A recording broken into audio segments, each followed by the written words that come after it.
அருட்பெருஞ்சோதி அருட்பெருஞ்சோதி தனிப்பெருங்கருணை அருட்பெருஞ்சோதி. எல்லா உயிர்களும் இன்புற்று வாழ்க, வள்ளல் மலரடி வாழ்க வாழ்க, கொல்லா விரதம் குவளை எல்லாம் ஓங்குக, நல்லோ நினைத்த நலம்பெறுக, நன்றி நினைத்த எல்லோரும் வாழ்க இசைந்து. உலக மக்களே, அறிவார்ந்த அன்பர்களே, ஆண்மநேய ஒருமைப்பாடுடைய அன்பர்களே, வல்லப்பமானம் கல்லிய திருவற்பாவில் 3ஆம் திருமுறையில் பதிகம் 7 இன்ப புகழ்ச்சி என்ற பதிகத்தில் இருக்கின்ற பாடலுடைய விளக்கங்களை பார்க்கப் போகிறோம். இன்ப புகழ்ச்சி மொத்தம் 10 பாடல்களை கொண்டது. இன்ப புகழ்ச்சி என்பது இறைவனுடைய அருளாற்றலை பற்றி சொல்லுவது, இறைவனுடைய நிலையை பற்றி புகழ்ந்து சொல்லுவது, அது இன்பமாக சொல்லுவது. இறைவனை பற்றி புகழ்ச்சியாக சொல்லும்போது அந்த இன்பம் எப்படி இருக்கும், அந்த இன்பத்தை எப்படி சொல்லுவது, இன்பமான ஒரு நிகழ்ச்சியை உலக மக்களுக்கு சொல்ல வேண்டும். அப்போ இறைவனுடைய புகழ்ச்சியை இன்பமாக சொல்லுவதுதான் இன்ப புகழ்ச்சி. இந்த 10 பாடலும் தன்னை தலைவியாகவும் இறைவனை தலைவனாகவும், தன்னை காதலியாகவும் இறைவனை காதலனாகவும் வைத்து உள்ளத்தை தாயாக வர்ணனை செய்து இந்த பாடலை அருளியிருக்கிறார்கள். தாய் மகளிடம் சொல்லுவது போல அதற்கு பதில் மகள் என்ன சொல்லுகிறாள் என்பது போல இந்த பாடலை நமக்கு அருளியிருக்கிறார்கள். இதற்கு முன்னாலே பார்த்த பாடலுடைய 3ஆம் திருமுறை இதுவரை நாம் பார்த்த பாடலுடைய சுருக்கம், சமயங்களும் மதங்களும் மார்க்கங்களும் சூழ்ந்திருந்த காலகட்டங்களில் அருட்பெருஞ்சோதி ஆண்டவரால் ஒரு தாயின் வழியாக வருவிக்க உற்ற இறைவன் நமது இறைவன் வல்லற்பமானவர்கள். அவர் வருவிக்க உற்ற அந்த நேரங்களில் சமயங்களும் மதங்களும் மார்க்கங்களும் சூழ்ந்திருந்தன.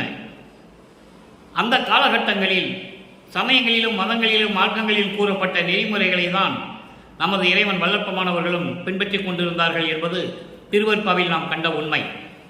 அதன் பிறகு அருட்பெருஞ்சாண்டவர் சமரச சுத்த சன்மார்க்கத்தை கொடுத்த பிறகு, ஏனென்றால் சமரச சுத்த சன்மார்க்கம்தான் இனி நிலையான மார்க்கம். கிரேதயுகம், திரேதயுகம், துவாரயுகம், கலியுகம் 4 யுகங்களிலுமே இருந்த அந்த சமயங்கள், மதங்கள், மார்க்கங்கள் இவையெல்லாம் அதனுடைய அருளாற்றல்கள் எல்லாம் முடிந்துவிட்டது. சமயங்களை உருவாக்கியவர்கள், மதங்களை உருவாக்கியவர்கள், மார்க்கங்களை உருவாக்கியவர்களுடைய நிலையெல்லாம் மாறிவிட்டது. அவருடைய அருளாற்றலெல்லாம் முடிந்து விட்டது. எல்லாருமே கர்ம சித்தி யோக சித்தியில் போனவர்கள். அந்த நிலைகள் எல்லாம் முடிந்து விட்டது. ஞான சித்தியை யாரும் அடையவில்லை. அந்த சமரச சுத்த சன்மார்க்கத்தை உலக மக்களிடம் சொல்ல வேண்டும். உலக மக்களை எல்லாம் சமரச சுத்த சன்மார்க்கத்தில் சேர்த்து அவர்கள் இன்பமாக வாழ வேண்டும், மரணமில்லா பெருவாழ்வை பெற வேண்டும் என்ற நோக்கத்திற்காகத்தான் தன்னுடைய மகனை, செல்வப்பிள்ளை, செல்வமாக வளர்த்த தன்னுடைய செல்வ பிள்ளையை அருட்பெருஞ்சாண்டவர் தன் மகனுக்கு இட்ட பெயர் செல்வப்பிள்ளை விண்ணுலகத்திலே. அப்படிப்பட்ட தன்னுடைய செல்வ பிள்ளையை இந்த மண்ணுலகிற்கு வர செய்து ஒரு தாயின் வழியாக வருவிக்க செய்து சமரச சுத்த சன்மார்க்கத்தை கொடுத்து உலக மக்களுக்கு தெரிவிக்க சொன்னார்கள். இதுதான் திருவருப்பனுடைய இறுதியான விளக்கம், சுத்த சன்மார்க்கத்துடைய விளக்கம். வல்லப்பமானவர்கள் இறைவன் அவர்களால் இறைவனாகவே வருவிக்க உற்றவர். இந்த சமயங்களும் மதங்களும் மார்க்கங்களும் சூழ்ந்த இந்த காலகட்டங்களில் அவருக்கு மறைப்பு நிலை இருந்தது. அதை தான் வல்லப்பமான் சொல்லுகிறார், எனக்கு மறைப்பு நிலை இருந்தது என்று சொல்லுகிறார். அதனால் இந்த சமயங்களும் மதங்களும் மார்க்கங்களும் தேவையில்லை என்ற காலகட்டங்கள் வரும்போது அதெல்லாம் பொய் என்று சொல்லி சுத்த சன்மார்க்கத்தை பெற்ற பிறகு இந்த 1ஆம் திருமுறையிலிருந்து 4ஆம் திருமுறை இருக்கின்ற பாடலுடைய விளக்கங்களுக்கு சுத்த சன்மார்க்க விளக்கம், இறுதியான விளக்கம் 6ஆம் திருமுறை. 1ஆம் திருமுறையிலிருந்து 4ஆம் திருமுறை வரைக்கும் 2392 பாடல்கள் இருக்கின்றன. இந்த 2392 பாடல்களுக்கும் விளக்கம் 6ஆம் திருமுறையில் இருக்கிறது. 6ஆம் திருமுறை மொத்தம் 2592 பாடல்கள். இந்த 2392 பாடல்களுக்கும் சமயங்களும் மதங்களும் மார்க்கங்களும் சூழ்ந்திருந்த காலகட்டங்களில் அருளிய அந்த பாடல்கள் எல்லாம் முடிவாகிவிட்டது 6ஆம் திருமுறையிலே என்பதை நாம் பார்த்து கொண்டிருக்கிறோம். இந்த நிலையில் இருக்கும்போது இன்ப புகழ்ச்சி என்ற பதிகத்துடைய பாடலுடைய விளக்கங்களை நாம் பார்க்க போகிறோம். இன்று 1வது பாடல், பதிகம் 7 1வது பாடல். இறைவனுடைய நிலை என்ன, அதாவது தியாகராஜ பெருமான், திருவொற்றியூரில் இருக்கின்ற தியாகராஜ பெருமான் இறைவன் என்ற நிலை அப்பொழுது நிலவுகின்றது. அப்போ விளங்கி கொண்டிருக்கிறது. சிவபெருமான் என்றும், தியாகராஜ பெருமான் என்றும், சொக்கநாதன் என்றும், நடராஜன் என்றும், இப்படி ஒவ்வொரு ஊருக்கும் ஒரு பெயர் விளங்கி கொண்டிருக்கிறது. இவர்களாம் ஈஸ்வர தத்துவத்தை கொண்ட ஈஸ்வர மூர்த்திகள் என்று சொல்லுவார் சமரச சுத்த சன்மார்க்கத்தை பெற்ற பிறகு. விந்து, நாகம், சதாக்கியம், சுத்த வித்தை, ஈஸ்வரம், இந்த 5 தத்துவங்களை கொண்டவர்கள் சைவ சமயத்தை சேர்ந்தவர்கள். சைவ சமயத்தை சேர்ந்தவர்களாம் இந்த ஈஸ்வர மூர்த்திகள். அதே போன்று பிரம்மன், திருமால், இந்திரன் போன்றவர்கள் எல்லாம் வைணவ சமயத்தை சேர்ந்தவர்கள். அவர்கள் ஆன்ம தத்துவத்தை உடையவர்கள். 24 தத்துவங்கள். இப்படி ஒவ்வொருவருக்கும் தத்துவங்களை கொடுத்து, விஷ்ணுக்கு 7 தத்துவங்கள்: காலம், நியதி, கலை, வித்தை, அராகம், புருடன், மாயை. பிரம்மனுக்கு ஆன்ம தத்துவம் 24, பூதங்கள் 5, பொறிகள் 5, புலன்கள் 5, கண்மேந்திரங்கள் 5, அந்த கரணங்கள் 4. இப்படி 36 தத்துவங்களை பிரித்து கொடுத்து, அவர்களுக்கான உலகத்தை படைத்து கொடுத்து, இவர்களையும் படைத்து 5 தொழில்களையும் கொடுத்து உலகத்தை இயக்க சொன்னார்கள் அருட்பெருஞ்சோதி ஆண்டவர். ஆனால் நடந்தது வேறு. சமயங்களையும் மதங்களையும் மார்க்கங்களையும் உருவாக்கி விட்டார்கள். நம்பி இவர்களை உருவாக்கி பிரபஞ்சத்தை இயக்க வைத்த இறைவன் அருட்பெருஞ்சோதி ஆண்டவர். ஆனால் இவர்கள் அருட்பெருஞ்சோதி ஆண்டவர் சொன்னபடி இயங்கவில்லை. அவர்களுக்கென்று ஆயுள் காலம் கொடுத்து விட்டது. பிரம்மனுக்கு 4,32,000 வருடம், பிரம்மனுக்கு திருமாலுக்கு 8,64,000, இப்படி ஒவ்வொருவருக்கும் ஆயுள் உண்டு. அது வரைக்கும் இறைவனாலேயே ஒன்றும் பண்ண முடியாது. படைத்த இறைவனாலேயே ஒன்றும் பண்ண முடியாது. அதனால் அவர் போக்கிலே விட்டு விட்டார். காலங்கள் முடிகிறது, காலம் கனிந்து வருகிறது. கிரேதயுகம், திரேதயுகம், துவாரயுகம் முடிந்து விட்டது. கலியுகம் 1900 ஆண்டிலே முடிகிறது. அதை நமது இறைவன் வல்லற்பெருமான் அவர்கள் தெளிவாக கூறிவிட்டார்கள். 1900 கலியுகம் முடிஞ்சிடுச்சு. அப்போ அந்த கலியுகத்துடைய இறுதி கட்டத்தில் சதாசிவனிடமிருந்த 5 அந்த தொழில்களையும், படைத்தல், காத்தல், அழித்தல், மறைத்தல், அருளல், இந்த 5 தொழில்களையும் கடைசியில் செய்து கொண்டிருப்பவன் சதாசிவம். அவன் அருவமாக இருக்கின்றவன். இந்த 5 தொழில்களையும் சதாசிவனிலிருந்து வாங்க வேண்டும். அதற்கு முன்னால் செய்த பிரம்மன், திருமால், ருத்திரன், மகேஸ்வரன் அவங்க காலம் முடித்து விட்டது. அப்போ சதாசிவத்திற்கு காலம் முடிவதற்கு 51 ஆண்டுகள் இருக்கின்றன. அந்த 51 ஆண்டுகள் கழித்து இந்த 5 தொழில்களையும் செய்து கொண்டு பஞ்சபூதங்களை அடக்கிக் கொண்டு இந்த பிரபஞ்சத்தை இயக்க வேண்டும். அதற்கு ஒரு ஆள் வேண்டும். அப்போ ஒரு மகனை உருவாக்கி அவருக்கு செல்வப்பிள்ளை என்று பெயரிட்டு வளர்க்கிறார் அருட்பெருஞ்சோதி ஆண்டவர். இது திருவருட்பாவில் கண்ட உண்மை, யாராலையும் மறுக்க முடியாது. அப்போ வளர்க்கிறார், ஒரு பையனை வளர்க்கிறார். அப்போ அந்த மகனை இதை நீங்க நல்லா கவனிக்கணும். சிவபெருமான் தத்துவத்தினுடைய தலைவன், சிவ தத்துவத்தினுடைய தலைவன். அவனிடம் இருந்த சண்முக தத்துவத்தை நெற்றிக்கண் மூலமாக ஒரு மகனை உருவாக்கினான். அவன் சண்முக தலைவன், சமயத்தினுடைய தலைவன், சுப்பிரமணி என்ற தத்துவத்தை உடையவன். அதே போன்று விநாயகரும் கூட தத்துவத்தினுடைய தலைவன், சமயத் தலைவன், காணாபத்தியம் என்ற சமயத்தின் தலைவன். முருகன் கௌபாலம் சமயத்தை சேர்ந்த தலைவன். இவர்களெல்லாம் தத்துவங்களின் அடிப்படையில் உருவாக்கப்பட்டவர்கள் என்று வல்லற்பெருமான் தெளிவாக கூறியிருக்கிறார்கள். அதே போல திருமால் அவதாரமும் 10 அவதாரமும் தத்துவங்களின் அடிப்படையில் நடந்தது என்று கூறுகிறார்.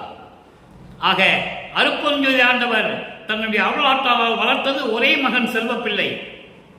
இங்க மண்ணுலகிலே அவர் வல்லற்பெருமான் என்று அழைக்கப்பட்டார். அதை விளக்கத்தை நம்ம பார்க்க போறோம். அப்போ செல்வப்பிள்ளையை ஒரு தாயின் வழியாக, அதாவது ஒரு குடும்பத்தின் வழியாக உலகியலிலிருந்து கொண்டு வர வேண்டும். சமயங்களையும் மதங்களையும் மார்க்கங்களையும் பொய் என்று சொல்ல வேண்டும். அப்போ அந்த மார்க்கங்களில் இவன் இருக்க வேண்டும். அதன் பிறகு இவனை கொண்டு வந்து சுத்த சன்மார்க்கத்துக்கு கொண்டு வர வேண்டும் என்ற காலகட்டத்தின் அடிப்படையில் தன் மகனை ஒரு தாயின் வழியாக இந்த மண்ணுலகை வருவிக்க செய்தார் அருட்பெருஞ்சோதி ஆண்டவர் என்பதை இங்கே நான் பதிவு செய்ய கடமைப்பட்டிருக்கிறேன். இப்போ இதுதான் கான்செப்ட். இது சுருக்கம், பிரபஞ்சத்தினுடைய சுருக்கம். ஏன் வல்லற்பெருமான் வருவிக்க உற்றார் என்ற நிலை உங்களுக்கு விலக்கி சொல்லியாகிவிட்டது. இப்போ வல்லற்பெருமான் வருவிக்க உற்றார். சமயங்களும் மதங்களும் மார்க்கங்களும் சார்ந்திருந்த காலங்களில் வருவிக்க உற்றார். வருவிக்க உற்று 9 ஆண்டுகள் வரையிலும் அவர் எந்த நிலையில் இருக்கிறார் என்பது அவருக்கே தெரியாது. அதான் நீங்கள் நல்லா புரிஞ்சுக்கணும். அப்போது 9வது ஆண்டில் 1வது ஆண்டிலிருந்து 8 ஆண்டுகளுக்குள் அவர் கந்தகோட்டத்திலே இருந்தது உண்மை. அங்கே இருந்தவர்கள் முருகனை பற்றி பாட சொன்னது உண்மை. இவர் பாடியதும் உண்மை. அப்போ அவர் எந்த நிலையில் இருந்து பாடினார் என்பது அவருக்கே தெரியாது. அப்போ அவர் சமயங்களிலும் மதங்களிலும் மார்க்கங்களிலும் சார்ந்து இருந்த குழந்தை இறைவன். அவருக்கு எந்த நிலையும் தெரியாது, மறைப்பு நிலையில் இருந்தவர். அதன் பிறகு 9வது ஆண்டில் அருப்பஞ்சோதி ஆண்டவர் தன் மகனை ஆட்கொள்ளுகிறார். மகனே, நீ என் மகன், நீ வருவிக்க உற்றவன் என்று மட்டும் சொல்லி ஆட்கொண்டு விட்டு சென்று விடுகிறார். அதன் பிறகு இவருடைய மறைப்பு நிலை நீங்கிய பிறகு திருவொற்றியூர் செல்லுகிறார். அங்கே சமயங்களையும் மதங்களையும் மார்க்கங்களையும் சார்ந்த வழிபாடுகள் நடந்து கொண்டிருக்கின்றன. தியாகராஜ பெருமான் என்று சொல்லி வணங்கிக் கொண்டிருக்கிறார்கள். அங்கே சென்று இறைவனை எப்படி பார்க்க வேண்டும் என்று நின்று கொண்டிருந்த பொழுதுதான் ஏற்கனவே நம்ம பார்த்த 3ஆம் திருமுறையிலே பதிகங்களுடைய சுருக்கம். இவரை பார்த்து இவருக்கு காட்சி கொடுத்து மறைந்து விடுகிறார் தியாகராஜ பெருமான். இவர் தெருவிலே நின்று கொண்டிருக்கிறார்.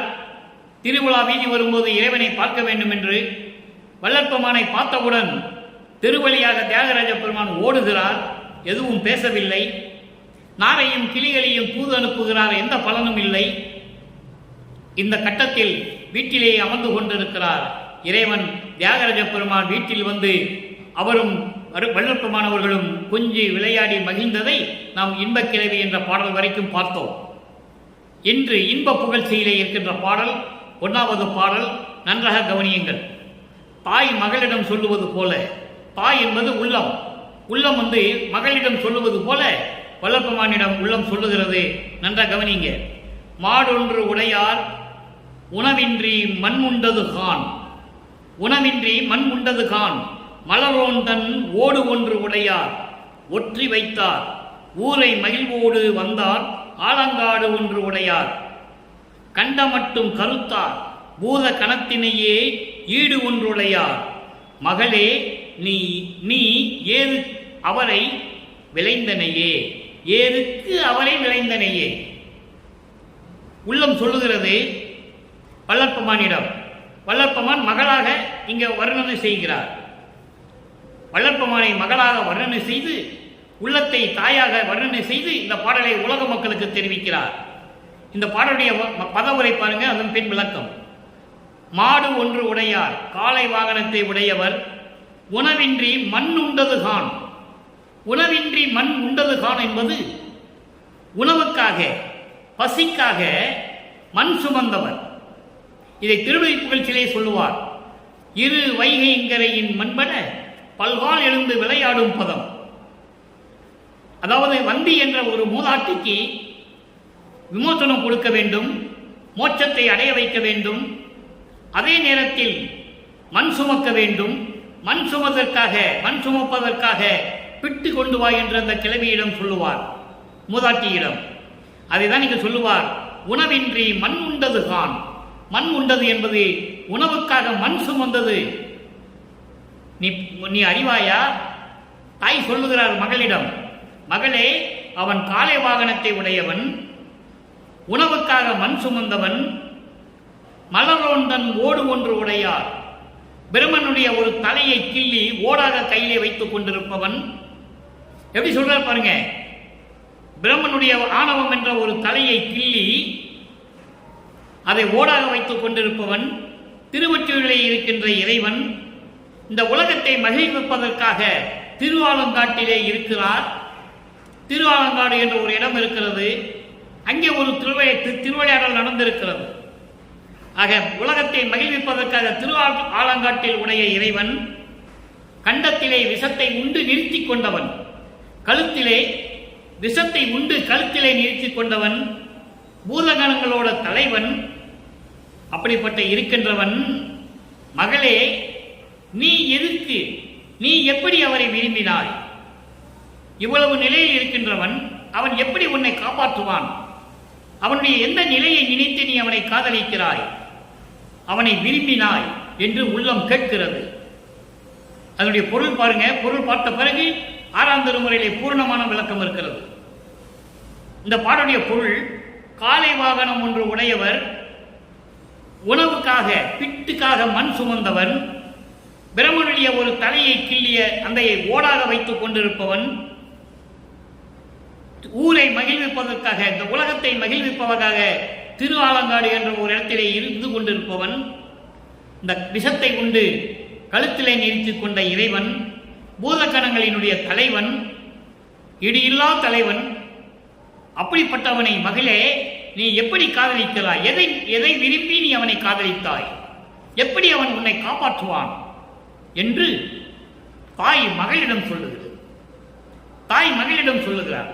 உள்ளம் வெள்ளப்பெருமானிடம் சொல்லுகிறது.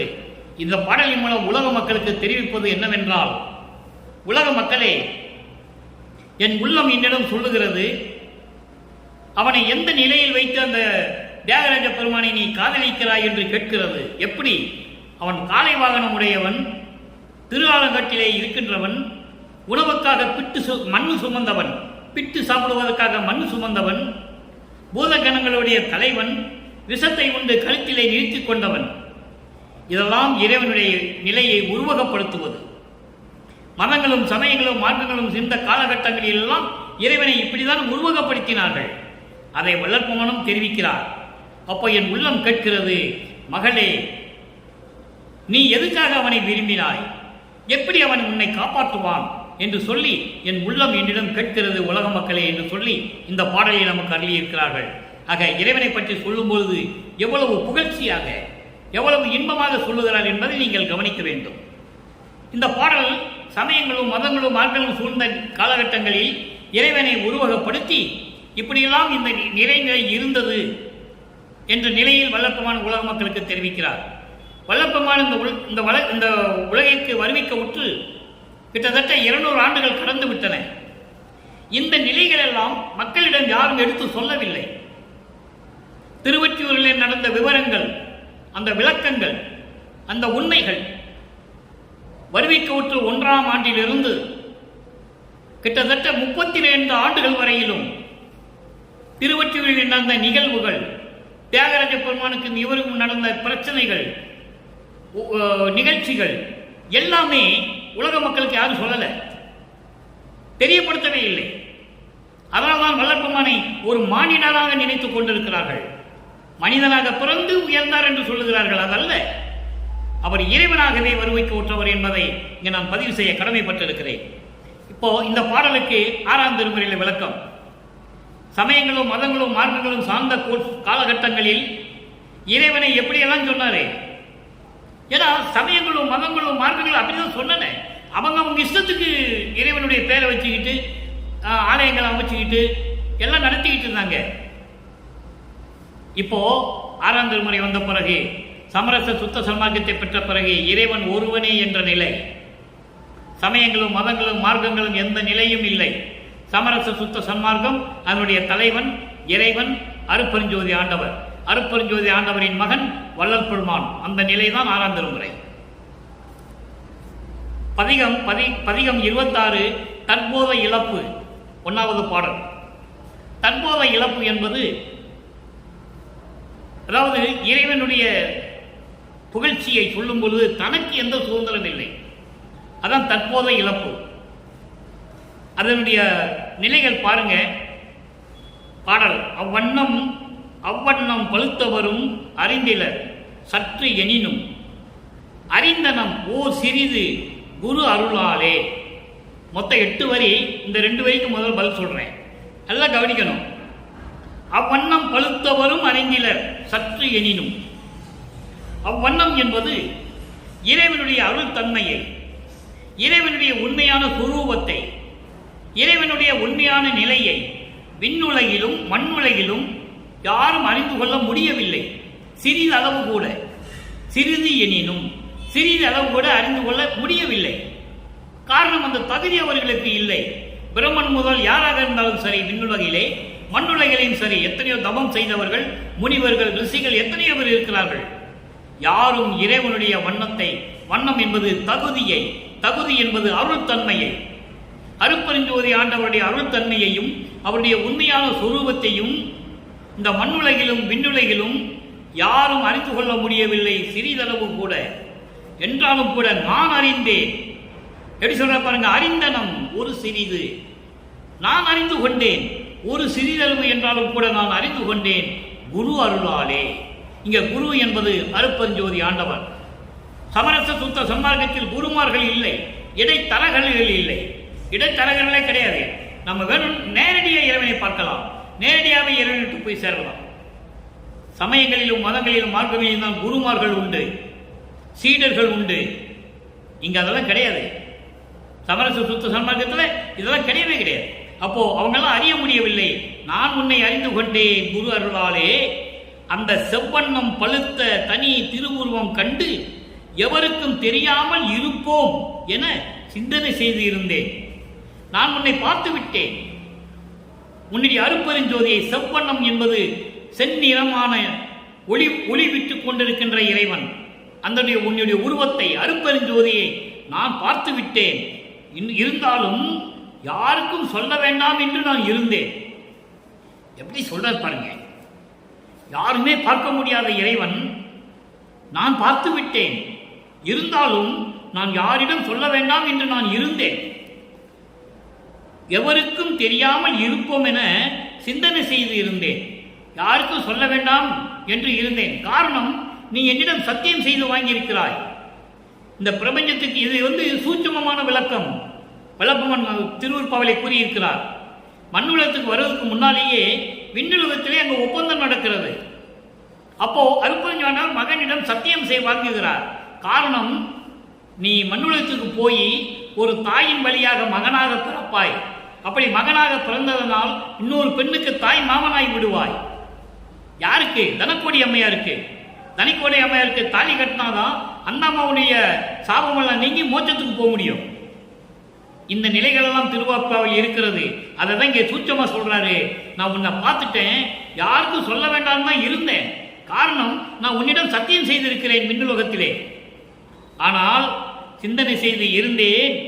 இவ்வண்ணம் இருந்த என்னை, இப்படி இருந்த என்னை, எப்படி சொல்றார் பாருங்க, இப்படி இருந்த என்னை. நம்ம மாட்டுக்கு சும்மாவே இருப்போம், நம்ம தெரிஞ்சுக்கிட்டோம், நம்ம ஏற்கனவே சத்தியம் பண்ணியிருக்கோம், நம்ம இருந்துடலாம்னு சொல்லி நான் இருந்தா, பிறர் அறிய தெருவில் இழுத்து விடுத்தது கடவுள் இயற்கைக்கு அருள் செய்யலோ. என்னை தெருவில் கொண்டு வந்து விட்டுட்டேயே. நான் யாருக்கும் தெரியாம இருப்போன்னு சொல்லி நான் நினைச்சிருந்தேன். இப்படி இருந்த என்னை பிறர் அறியும்படி, இந்த மண்ணுலகத்திலும் சரி விண்ணுலகத்திலும் சரி தேவர்கள் எல்லாம் அறியும்படி என்னை கொண்டு வந்து தெருவில் இழுத்து விட்டுட்டேயே. இவ்வளவு அற்புதம். தெருவில் இழுத்து விட்டுட்டேயே. நான் அன்னைக்கே சொன்னேனே, உன்னை நம்பி நான் போக முடியாது, என்னை என்னைக்காவது ஒரு நாள் தெருவில் விட்டுருவேன்னு நான் சொன்னேன். இப்ப நடந்து விட்டது, என்னை தெருவில் இழுத்து விட்டுட்டேயே. எவ்வளவு அருமையா சொல்றாரு பாருங்க. பெருமானை பற்றி பேச பேச உடம்பு சிலிர்க்கும், பேரின்பமாக இருக்கும். அப்படிப்பட்ட இறைவன் வல்லபமானவர்கள். இவ்வண்ணம் இருந்த என்னை பிறரைய தெருவில் இழுத்து விட்டியே. இது கடவுள் அருள் செயலுக்கு அழகா? என் அப்பனுக்கு அழகா இது? கடவுளுக்கு அழகா இது? அருள் செயலுக்கு அழகா இது? அடுத்து சொல்ற பாருங்க, மவ்வண்ணம் பெருமாயை தன் செயலோ அறியேன். இந்த நிகழ்ச்சியெல்லாம் நடந்தது, பெரும் மாயை இருக்கிறதே அதனுடைய சூழ்ச்சி என்று நான் நினைக்கிறேன். எப்படி சொல்றார் பாருங்க, அப்பனுக்கும் மகனுக்கும் ஏற்பட்ட பிரச்சனை இவ்வளவு தூரம் நடக்கிறது. அப்ப இதெல்லாம் நடந்தது மாயைகளுடைய செயலோ என நான் அறியேன். மனம் ஆலை பாய்கின்றது, மனம் ஆலை பாய்கிறதுக்கான் மண்டில் நடத்த அரசே. என் மனம் அலை பாய்கிறது, மனம் ஒரு நிலையில் இல்லை. உன்னை எப்படி நான் புரிந்து கொள்வது? தெருவிலை வந்து இழுத்து விட்டு விட்டாயே, பிறர்கள் சிரிக்கும்படி என்று சொல்லி இந்த பாடலை நாம் கருளி இருக்கிறார்கள். எவ்வளவு அற்புதம் பாருங்க. அடுத்து பதியம் 28 அபயத்திறன். மூன்றாம் திருமுறையிலே இன்ப புகழ்ச்சியிலே பார்த்த பாடலுடைய நிலைக்கு இங்கு ஒரு பதில் இருக்கிறது. அபயத்திறன். அபயத்திறன் என்பது இறைவனிடம் அடைக்கலம் கேட்பது எப்படி, அந்த வலிமை எப்படி இருக்கும். 21வது பாடல். அங்கே இருந்த 1வது பாடலுக்கு இங்கே அபயத்திறனிலே 21வது பாடலிலே விளக்கம் இருக்கிறது. கட்டமே அறியே அடுத்தவர் இடத்தே காசிலே ஆசையில்லவன் போல் பட்டயம் காட்டி பணம் வரித்து உழன்றேன். பகலெல்லாம் தவசி போல் இருந்தேன். இட்டமே இரவில் உண்டு அயல் புணர்ந்தே இழுதை என்று தூங்கினேன். கழுத்து கழித்து நட்டமே புரிந்தேன் எண்ணினும் உன்னையே நம்பினேன் கைவிடேன். நான் மதங்களையும் மார்க்கங்களையும் சமயங்களையும் சார்ந்திருந்த போது என் மனம் அலைபாய்ந்து கொண்டிருந்தது. அப்போ அடுத்தவங்களுடைய கஷ்டம் கூட என்னென்று தெரியாமல், ஐயோ உங்கள் கஷ்டப்படுகிறார்களே என்று எனக்கு புரியாமல் நான் தீய வகையை செய்து கொண்டிருந்தேன். காசு மேல் பணத்தின் மேல் ஆசை இல்லாத போல் நடித்தேன். அப்படி பணம் இல்லாத ஆசை இல்லாத போல் நடித்து அவர்களை பயங்காட்டி பணம் பறிக்கு ஊர் சுற்று திரிந்து கொண்டிருந்தேன். தன்னை தாழ்த்தி கொள்ளுகிறார். இவர் போய் யார்கிட்ட பணம் கட்டி பயங்காட்டியெல்லாம் செய்யல. இருந்தாலும் காசு மேல் ஆசை இருந்தது என்று சொல்லுகிறார். பணம் மேல் ஆசை இருந்தது என்று சொல்லுகிறார். அவர் பணத்தோட வாழவில்லை. மண்ணாசை, பெண்ணாசை, பொன்னாசை போக வேண்டும். அது சுத்த சன்மார்க்கத்துக்கு வந்தாதான் முடியும். அது பின்னால் சொல்லுவார். அப்போ பகலெல்லாம் தபசி போல இருந்தேன். பகலெல்லாம் என்ன பண்ணுவேன், எல்லாரும் இவர் ஒரு தபசி மாதிரி இருக்கிறான், எதுவும் சாப்பிட்றது இல்லை, தண்ணி கூட குடிக்கிறது இல்லை அப்படின்னு போல நான் நடிச்சுக்கிட்டு இருந்தேன். ஆனால் இரவில் நான் இஷ்டம் போல என் விருப்பம் போல உண்டு பேய் போன்று தூங்கி கொண்டிருந்தேன். அயல் புணர்ந்தே என்று சொல்லுகிறார். பக்கத்தில் எங்கேயாவது போய் பேய் போல தூங்கி கொண்டிருந்தேன். ஆக இறைவனிடம் எப்படி சொல்கிறார் பாருங்க, சமயங்களையும் மதங்களையும் மார்க்கங்களையும் நான் இருந்த போது இதெல்லாம் நடந்து கொண்டிருந்தது. அதன் பிறகு நான் உண்ண உணவெல்லாம் அமிர்தமாயிற்று என்று சொல்லுவார். நல்லா புரிஞ்சுக்கணும் நீங்க. அப்போ தூங்கினேன், கழித்து நட்டமே புரிந்தேன். தீய செயல்களை செய்யும் போது சந்தோஷமாக செய்தேன். தீய செயல்கள் என்ன செய்தாரு, சமயங்களிலும் மதங்களிலும் மார்க்கங்களில் இருந்து கொண்டு அவர் இஷ்டத்துக்கு இருந்தார். உடம்பெல்லாம் திண்ணீர் பூசிக்கிட்டு, கழுத்தில் உத்திராட்சியை விட்டு போட்டுக்கிட்டு, சிவபெருமானு தியாகராஜ பெருமானு சொல்லிக்கிட்டு இப்படியெல்லாம் செஞ்சுக்கிட்டு இருந்தார். மக்களிடம் போய் சொல்லிக்கிட்டு இருந்தார், இவங்க தான் இறைவனு, நீங்கள் எல்லாம் இப்படி இருக்கணும், திருநீர் பூசிக்கணும், இப்படியெல்லாம் இருக்கணும். நான் இதெல்லாம் சொல்லிக்கிட்டு தான் இருந்தேன், மகிழ்ச்சியோடு சொல்லிக்கிட்டு இருந்தேன். எவ்வளவு அற்புதமாக உண்மையை சொல்கிறான்னு நீங்கள் கவனிச்சு கொண்டே வரணும். வந்தால் தான் சுத்த சன்மார்க்கம் புரியும். அப்போது இந்த மாதிரியெல்லாம் நான் செஞ்சுக்கிட்டு இருந்தேன். என்றாலும் உன்னையே நம்பினேன் கைவிடல் என்னையே என்று சொல்லி இந்த பாடலை நமக்கு அறியிருக்கிறார்கள். அடுத்து அருள் விளக்க மாலை. இதெல்லாம் சொல்லியாச்சு. அப்புறம் இறைவனை எப்படி சொல்றாரு, அங்க என்ன சொல்லுவாரு, காலை வாகனம் உடையவர், கழுத்திலே விஷத்தை கொண்டு நிறுத்தியவர், திருவாலங்காட்டில் இருக்கின்றவர், பூதங்களோடு விளையாடி கொண்டிருப்பவர், அப்படியெல்லாம் சொல்லிட்டு இருப்பாரு.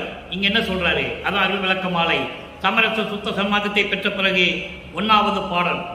அங்கே இருக்கின்ற 1வது நிலைக்கு இங்கே ஒரு நிலை, அருள் விளக்கே அருள் சுடரே. இறைவனை சொல்றது நல்லா கவனிக்கணும். இவன் தான் உண்மையான இறைவன். அவங்கள சைவ சமயத்தை சேர்ந்த ஈஸ்வர மூர்த்திகள் என்று சொல்லுவார், அட்டமூர்த்திகள் என்று சொல்லுவார். எங்கே திருவிடை புகழ்ச்சியிலே சொல்லுவார், அட்டமூர்த்திகள், புண்ணியமூர்த்தி, அருள்மூர்த்தி, இப்படியெல்லாம் அட்டமூர்த்திகள் என்று சொல்லுவார். அருள் விளக்கே அருள் சூடரே அருள்ஜோதி சிவமே. இங்கே சிவம் என்பது அருப்பெருஞ்சோதி. சிவன் வேறு, சிவம் வேறு. அப்போ அருப்பெருஞ்சோதியே, அருள் அமுதே, அருள் நிறைவே, அருள் வடிவ பொருளே. அருள் வடிவ பொருளே, அருள் வடிவமாக இருக்கின்ற இறைவன் ஞான தேகத்தை கொண்ட இறைவன். அருள் வடிவம் என்பது ஞான தேகம், மந்திர வடிவம் என்பது பிரபண தேகம், பொன் வடிவம் என்பது சுத்த தேகம். அங்க நீங்க நல்லா புரிஞ்சுக்கணும். அப்ப ஞான தேகத்தை உடைய இறைவனே, இருள் கடிந்து என் உள்ளம் முழுவதும் இடம் கொண்ட பதியே, இருளை நீக்கி அறியாமையை நீக்கி இந்த சமயங்களையும் மதங்களையும் மார்க்கங்களுடைய நெறிகளை எல்லாம் நீக்கி அதை தான் இங்கே இருள் என்று சொல்லுகிறார். நான் சமயங்களிலும் மதங்களிலும் மார்க்கங்களில் இருந்தபோது அறியாமையில் இருந்தேன், எனக்கு எதுவும் தெரியாது. நீ இருக்க சொன்ன இருந்தேன், இப்போ எல்லாம் பொய் சொல்ல சொன்ன நான் சொல்லிட்டேன், ஞான சரிகளை சொல்லிட்டேன், எனக்கு மானமெல்லாம் போச்சுன்ற. நீ சொன்னபடியெல்லாம் கேட்டதுனால எனக்கு மானம் போச்சு, மரியாதை போச்சுன்ற. எவ்வளோ அற்புதமாக சொல்கிறேன்னு நீங்கள் பார்க்கணும். அப்புறம் அந்த அறியாமையெல்லாம் நீக்கி என் உள்ளம் முழுவதும் பரிபூர்ணமாக இருந்து கொண்ட அருப்பெரும் ஜோதியே, என் அறிவே, என் உயிரே, எனக்கு இனிய உறவே. தந்தை உறவு, இனிய உறவு என்பது தந்தை உறவு. உலகியலிலே ராமையா பிள்ளையும் சின்னையா அம்மையாரும் அவர்கள், ஏனால் அவர்கள் தான் இறைவனை பெற்று கொடுத்தார்கள். அதனுடைய கதையை வேற நிறைய விளக்கங்கள் இருக்கிறதுக்கு நம்ம நேரம் பத்தல. அது உண்மை, நம்ம இல்லைன்னு சொல்ல முடியாது. ஆனால் என் இனிய உறவே, மருள் கடிந்த மாமணியே, மயக்கங்கள் எல்லாம் நீங்கிய மாமணியே, மாற்றறியா பொன்னே, மன்றில் நடம்புறுகின்ற மணவாளா, இறைவனை மணவாளா என்று சொல்லுகிறார். அருப்பெருஞ்சோதியை என்னை ஆட்கொண்டவனே என்று பொருள். மாலை சூடுவன் மாலை சூட்டினான் மாலை சூட்டினான் என்று சொல்லுவார். மாலை சூட்டினான் என்பது ஆட்கொண்டது. தன்னை ஒரு பெண்ணாக உருவகப்படுத்தியெல்லாம் அப்படியெல்லாம் சொல்லியிருப்பார். நாம் ஏற்கனவே 3ஆம் திருமுறையிலே பார்த்திருக்கோம், அந்த விளக்கங்களை எல்லாம் பார்த்திருக்கோம். மாலை சூடினார் என்று சொல்லுவார். மாலை சூடினார் என்றால் ஆட்கொண்டது என்று அர்த்தம். இங்கே மணவாளன் என்பது ஆட்கொண்ட இறைவன். எனது இறைவன் அருப்பெருஞ்சோதியே, எனக்கு மட்டும் இந்த பிரபஞ்சத்தில் வேறு யாருக்கும் கிடையாது, பங்கு யாருக்கெல்லாம் கிடையாது, எல்லாம் முழுமைதான். எனக்கே தெருள் அளித்த திருவாளா, அருள் பக்குவத்தை கொடுத்த திருவாளா, ஞான உருவாளா, தெய்வ நடத்தரசே, நான் செய்மொழி ஏற்றலுரே, நான் பாடுகின்ற பாடல்களை எல்லாம், நான் வைக்கின்ற விண்ணப்பங்களை எல்லாம், நான் செய்கின்ற முறையீடுகளை எல்லாம் ஏற்றுக்கொண்டு எனக்கு அருள வேண்டும் என்று சொல்லுகிறார். அடுத்த ஒரு விளக்கம் 110 தனித்திரு அலங்கள் 31வது பாடல். 3ஆம் திருமுறையிலே இன்ப புகழ்ச்சியிலே சமயங்களையும் மதங்களையும் மார்க்கங்களையும் சூழ்ந்திருந்த காலகட்டங்களில் நடந்த சம்பவங்களுக்கு இங்கே தனித்திரு அலங்களிலே 31வது பாடலில் ஒரு விளக்கம். கண்ணெல்லாம் நிரம்ப பேரொளி காட்டி, அங்கேயே தியாகராஜ பெருமானை சொன்னது வேற உருவம். இங்கே பேரொளி காட்டி, அருப்பெருஞ்சோதி காட்டி, என் கண் குளிர, கண் நிரம்ப என்பது, கண்ணெல்லாம் நிரம்ப என்பது என் 2 கண்களும் கண் குளிர நிரம்ப எனக்கு பேரொளி காட்டி, அருப்பெருஞ்சோதியை காட்டி, கருணை மாமலை பொலி முகிலே.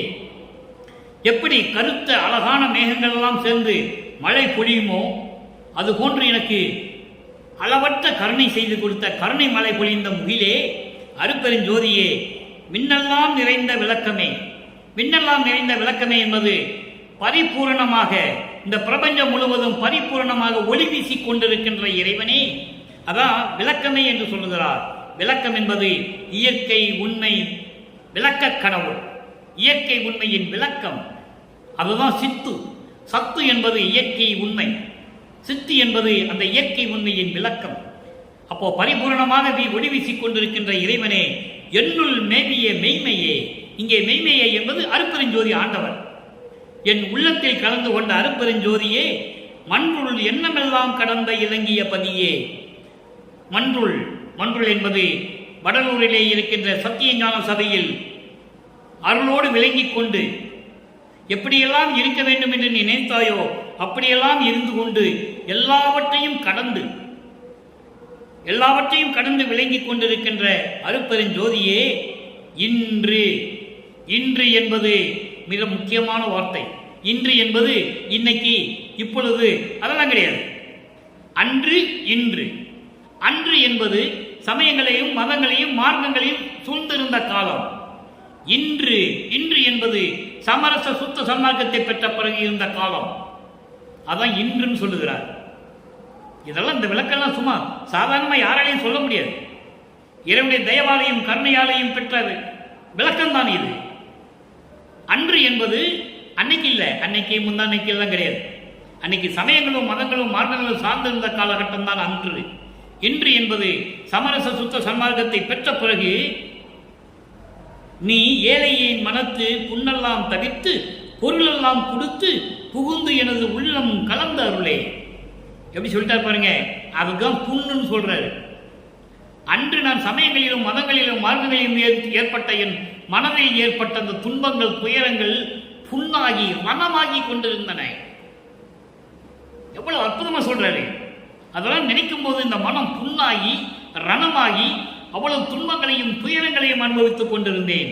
ஆனால் இன்று நான் சமரச சுத்த சன்மார்க்கத்தை உன்னிடமிருந்து பெற்ற பிறகு உன்னுடைய மகன் மனத்திலே புகுந்து உன் மகனுடைய மனத்திலே நீ கலந்து புகுந்து எனது உள்ளம் கலந்து அருளே பொருளெல்லாம் கொடுத்து.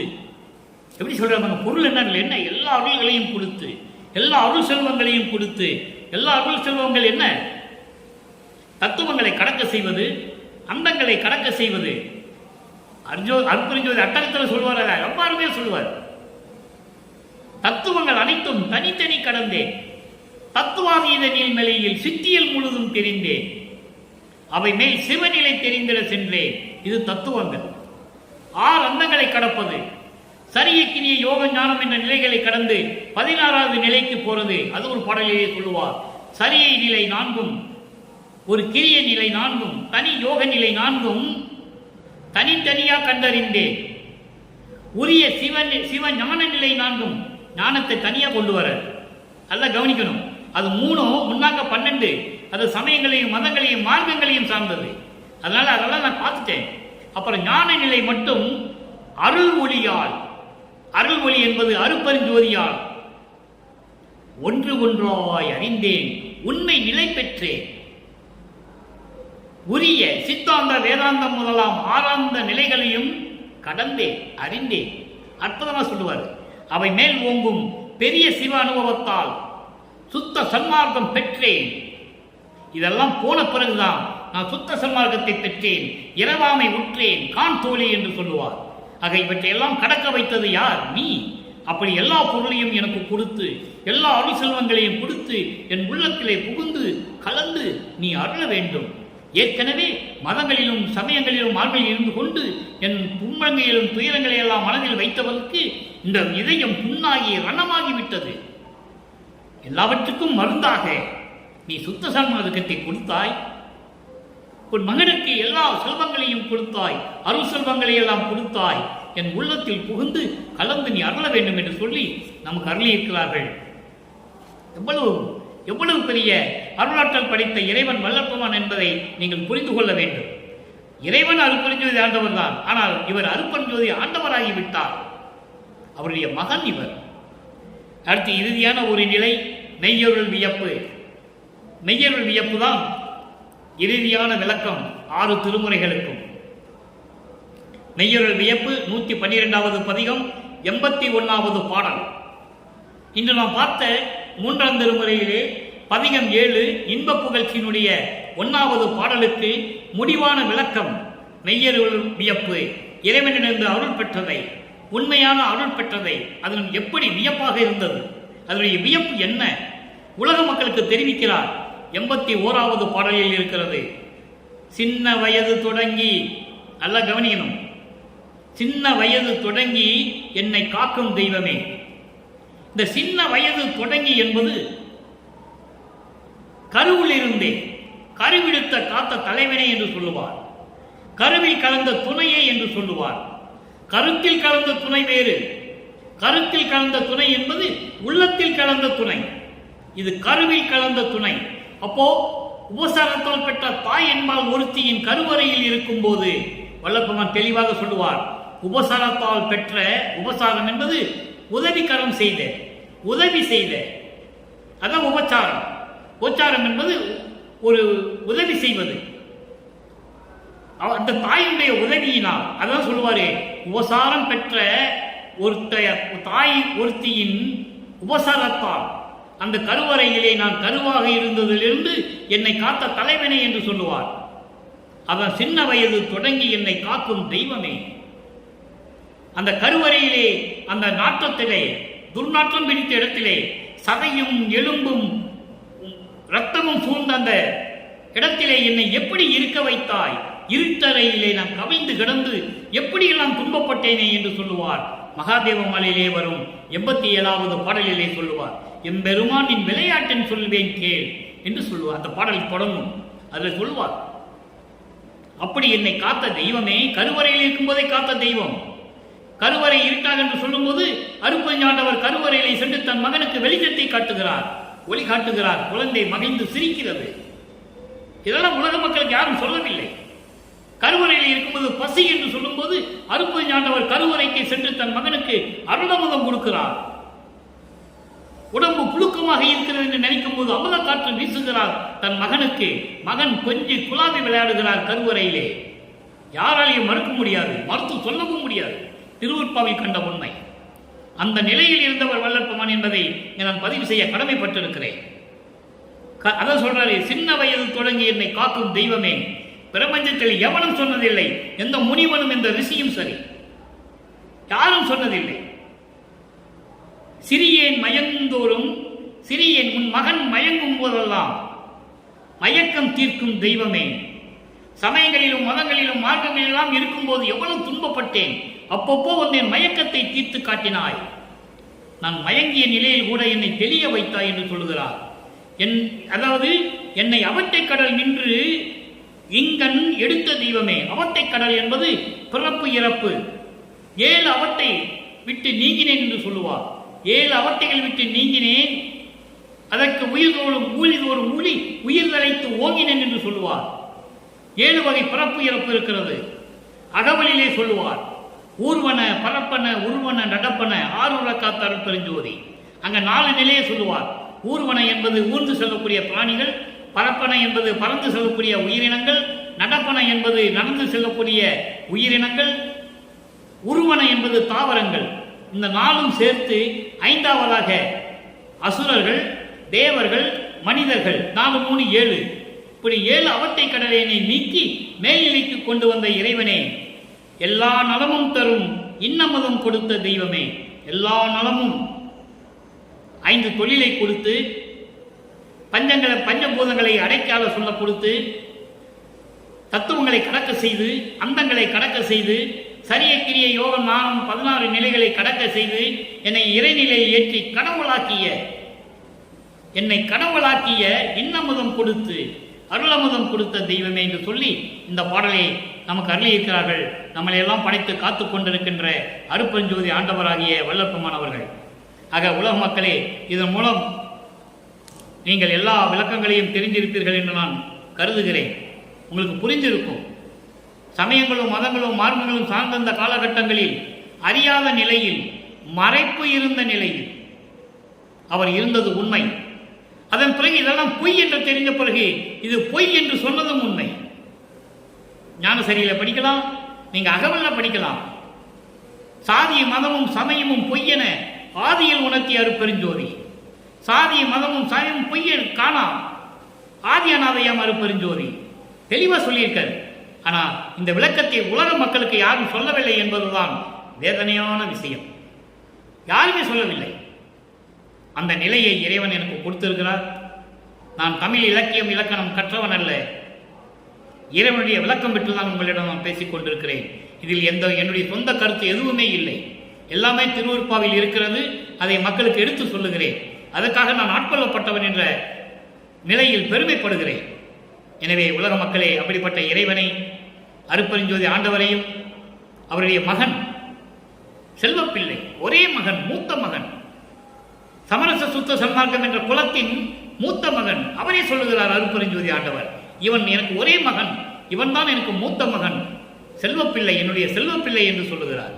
அப்படிப்பட்ட வல்லற்பமானையும் வணங்கி நீங்கள் சுத்த சன்மார்க்கத்தில் இருந்து கொண்டு சமயங்களும் மதங்களும் மார்க்கங்களுடைய சங்கற்ப விகற்பங்களிலெல்லாம் ஈடுபடாமல், அதில் பற்று கொள்ளாமல் எல்லாத்தையும் தவிர்த்து விட்டு மன்னகல் விளக்கிலை தீபமெற்றி அருட்பெருஞ்சோதி அருட்பெருஞ்சோதி தனிப்பெருங்கரை அருட்பெருஞ்சோதி என்ற மகாமந்திரத்தை உச்சரித்து சைவ நிலையில் இருந்து கொண்டு இறைவனை வணங்கி இறைவனுடைய அருளையும் செல்வங்களை எல்லாம் பெற்றுக்கொண்டு நோயற்ற வாழ்வில் நீங்கள் வாழ வேண்டும் என்று தயவோடையும் கருணையோடையும் இறைவனுடைய அருளோடும் விடைபெறுகிறேன். இந்த வள்ளலார் ஊழியன். மீண்டும் நாளை சந்திப்போம். நன்றி, வணக்கம். அருட்பெருஞ்சோதி அருட்பெருஞ்சோதி தனிப்பெரும் கருணை அருட்பெருஞ்சோதி.